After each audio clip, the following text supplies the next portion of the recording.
Hi vlog, welcome to my guys.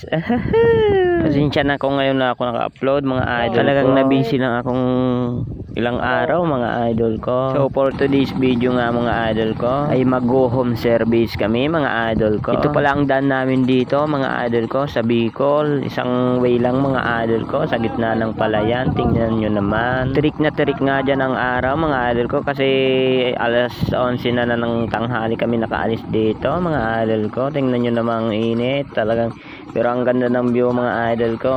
Tanginang mukha yan, ang pangit.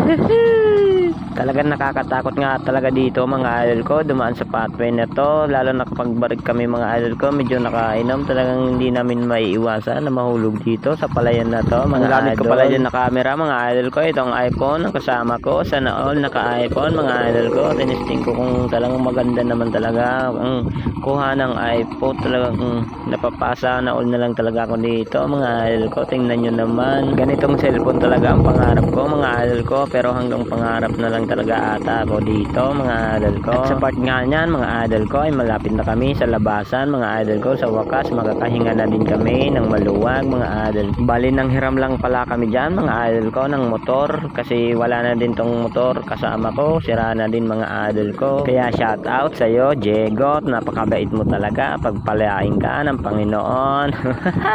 Huwag ka lang mambababae lagi, talagang masama yan, isa-isa lang ha.